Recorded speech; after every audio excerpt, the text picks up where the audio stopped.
আজ শনিবার 10 মে 2025 তারিখে উপদেষ্টা পরিষদের এক বিশেষ সভা অনুষ্ঠিত হয়। সভায় আন্তর্জাতিক অপরাধ ট্রাইব্যুনাল আইনের সংশোধনী অনুমোদিত হয়েছে।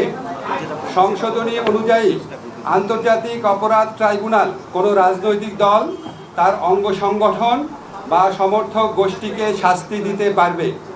উপদেষ্টা পরিষদের বৈঠকে আন্তর্জাতিক অপরাধ ট্রাইব্যুনালে বাংলাদেশের আওয়ামী লীগ ও তার নেতাদের বিচার কার্য সম্পন্ন না হওয়া পর্যন্ত দেশের নিরাপত্তা ও সার্বভৌমত্ব রক্ষা, জুলাই আন্দোলনের নেতাকর্মীদের নিরাপত্তা এবং আন্তর্জাতিক অপরাধ ট্রাইব্যুনালের বাদী ও সাক্ষীদের সুরক্ষার জন্য সন্ত্রাস বিরোধী আইনের অধীনে সাইবার স্পেস সহ আওয়ামী লীগের যাবতীয় কার্যক্রম নিষিদ্ধ করার সিদ্ধান্ত গ্রহণ করা হয়েছে।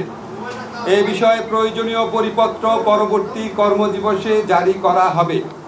এর পাশাপাশি আজকের উপদেষ্টা পরিষদের বৈঠকে জুলাই ঘোষণাপত্র আগামী 30 কার্যদিবসের মধ্যে চূড়ান্ত করে প্রকাশ করার সিদ্ধান্ত গৃহীত হয়েছে।